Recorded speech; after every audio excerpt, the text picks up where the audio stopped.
បាទសួស្តីបងប្អូនទាំងអស់គ្នាវិលមកជួបខ្ញុំម្ដងទៀតហើយថ្ងៃនេះខ្ញុំនឹងមកបង្ហាញបងប្អូនទាំងអស់គ្នាអំពីរបៀបនៅក្នុងការ boost engagement នៅក្នុង Facebook page របស់យើងអ្វីទៅជាការ boost engagement ការ boost engagement គឺជាការ boost ឲ្យអតិថិជនឬក៏ audience របស់យើង like share comment នៅលើ post របស់យើងបាទបើកាលណាបើសិនជាការ boost engagement របស់យើងធ្វើឲ្យអតិថិជនយើងស្គាល់កាន់តែច្រើនការ boost បន្តទៀតដូចជាការ boost យក message ក៏អាចមានលទ្ធផលល្អទៅតាមនឹងដែរអញ្ចឹងដើម្បីកុំឲ្យខាតពេលយូរសូមចូលទៅមើលរបៀបនៅក្នុងការ boost engagement ទាំងអស់គ្នាបាទជាដំបូងយើងចូលមកក្នុង page របស់យើងមកហើយយើងមើលខាងឆ្វេងដៃគឺមានពាក្យថា ADS manager យើងចុចកន្លែងហ្នឹងមួយមកបាទបន្ទាប់មកទៀតបងប្អូនទាំងគ្នាត្រូវតែចុចយកពាក្យថា create នេះហើយកន្លែងនេះខ្ញុំសូមលុបចោលដើម្បីកុំឲ្យបងប្អូនទាំងអស់គ្នាពិបាកមើលបាទអូខេយើងចុចពាក្យ create មកកន្លែងនេះគឺមាន option ច្រើនមាន awareness traffic engage lead app promotion ហើយនិង sale អញ្ចឹងយើងចង់ boost យក engagement យើងយកពាក្យថា engagement មកបន្ទាប់មកទៀតគឺមានពីរជំរើសយើងយកពាក្យ manual បាទដោយសារតែលើនេះគឺវាទលំទលាយវាអាចមានលទ្ធផលល្អបើសិនជាយើងប្រើហ្នឹងនៅក្នុងនៅបរទេសប៉ុន្តែបើនៅស្រុកខ្មែរយើងគឺអត់សូវល្អប្រហែលទេអញ្ចឹងយើងយក manual យើងសេរីឲ្យត្រូវតាមអតិថិជនរបស់យើងឲ្យត្រូវតាម budget របស់យើងគឺល្អបំផុតយើងយកពាក្យថា continue មកបន្ទាប់មកគឺ campaign name នេះយើងអាច rename អីក៏បានដែរហើយខ្ញុំសរសេរថា engagement my engagement post អីចឹងទៅបាទ my engagement post យើងគ្រាន់តែកែថែម post មួយទៀតមកហើយយើង copy មកដើម្បី rename ទៅ step បន្តទៀតដើម្បីងាយស្រួលមើលបាទបន្ទាប់មកគឺកន្លែង budget នេះគឺមាន2គឺមាន campaign budget ហើយនិង ad set budget អញ្ចឹងខ្ញុំណែនាំឲ្យប្រើ campaign budget បានន័យថាយើងសេរីទៅតាម budget ដែលយើងមានបាទអញ្ចឹងកន្លែងនេះក៏មាន2ចំណុចដែរគឺមាន daily budget ហើយនិង lifetime budget daily budget បានន័យថាយើង spend មួយថ្ងៃឲ្យអស់ប្រមាណចំណែកឯ lifetime budget គឺយើងកំណត់ទៅតាមពេលវេលាណាមួយឧទាហរណ៍ថាយើងចង់ boost 100ក្នុងរយៈពេល1ខែ$50ក្នុងរយៈពេល1ខែ$35ក្នុងរយៈពេល1ខែអញ្ចឹងណាបាទអញ្ចឹងកន្លែងនេះតាមចំណង់ចំណូលចិត្តនិងតាមថវិកាដែលបងប្អូនមានអញ្ចឹងកន្លែងនេះខ្ញុំយក lifetime ចុះអញ្ចឹងខ្ញុំដាក់កន្លែងនេះ$35ចុះបាទអញ្ចឹងនៅខាងក្រោមនេះក៏យើងអត់ប៉ះដែរបាទនេះក៏អត់ដែរយើងចុចពាក្យថា next បាទនៅជំហានទី2នេះ add set name នេះយើង rename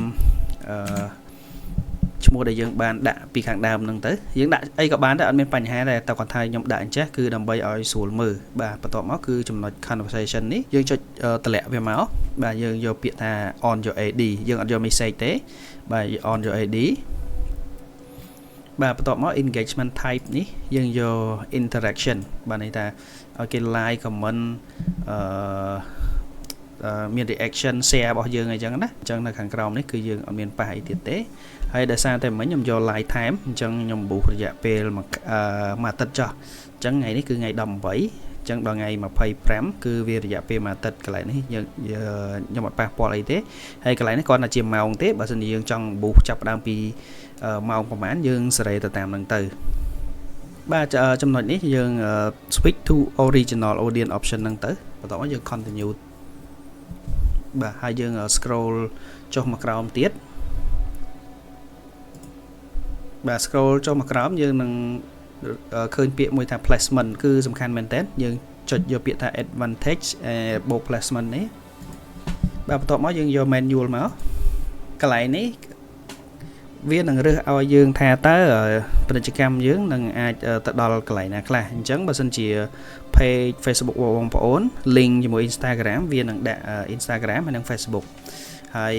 កន្លែងនេះបើសិនជាបងប្អូនចង់ដក Instagram ចេញក៏បានដែរឬក៏ចង់ដាក់ក៏បានដែរអត់មានបញ្ហាអីទេ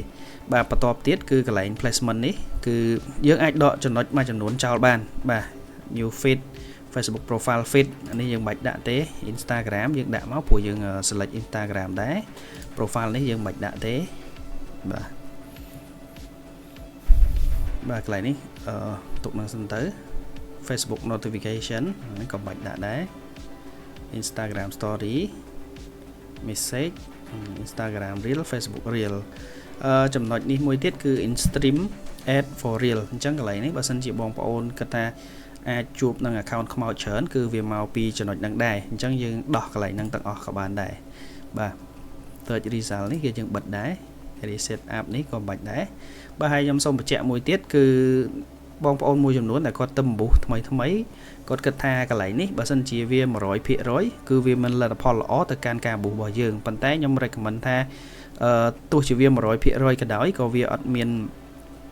ផលល្អប្រហែលដែរទោះជាវាបន្ទុកត្រឹមតែប៉ុណ្ណឹងក៏វាអត់មានជាផលពិបាកអីមកដល់ផុសយើងដែរបាទកុំឲ្យតែវាចេញក្រហមបាទអញ្ចឹងយើង scroll មកក្រោមទៀតមកយើងចុច next កន្លែងនេះយើង rename ដដែលមកបន្ទាប់មកយើង scroll មកខាងក្រោមមកយើងរកពាក្យថា AD setup យើងចង់អំបុះលើផុសថ្មីឬក៏ប្រើប្រាស់នៅផុសដែលយើងធ្លាប់មានហើយគឺយើងចុចកន្លែងហ្នឹងអញ្ចឹងយើងយក use existing ផុសនេះមកបាទបន្ទាប់មកយើងយកពាក្យថា select ផុសអញ្ចឹងកន្លែងនេះអត់មានទេខ្ញុំបើកកន្លែងនេះមួយមក available post only មកហើយបន្ទាប់មកខ្ញុំទៅរកផុសដែលនៅក្នុង page របស់ខ្ញុំហ្នឹងហើយកន្លែងនេះខ្ញុំបញ្ជាក់បើសិនជាបងប្អូន page របស់បងប្អូនអាសាផុសអាសាអីគឺវា load content មកកន្លែងនេះហ្មងប៉ុន្តែដោយសារតែខ្ញុំ page ខ្ញុំអត់សូវបានផុសទេហើយខ្ញុំលើកឧទាហរណ៍ឲ្យបងប្អូនមើលអញ្ចឹងកន្លែងនេះគឺអត់មានទេខ្ញុំយកតែខ្ញុំចុចមកក្រោយសិនមកតាំងពី2025បន្តចុច next ទៀតមកដល់2026អញ្ចឹងទៅខ្ញុំចុច update មកបាទបន្ទាប់មកយើងរើសផុសមកផុសមួយណាដែលយើងចង់boost យក engagement ហ្នឹងឧទាហរណ៍ខ្ញុំយកផុសនេះមួយបាទខ្ញុំបញ្ជាក់កន្លែងហ្នឹងបន្តិច Facebook ឥឡូវគឺការ boost recommend ច្រើនទៅលើវីដេអូអញ្ចឹង poster អាចថាជារូបភាពអញ្ចឹងអត់សូវជាបានផលប្រហែលទេអញ្ចឹងយើងគួរតែរកវីដេអូណាមួយដែលយើងគិតថាល្អយើងយកមកផុសបាទយើង select មកអូខេនេះឃើញហើយ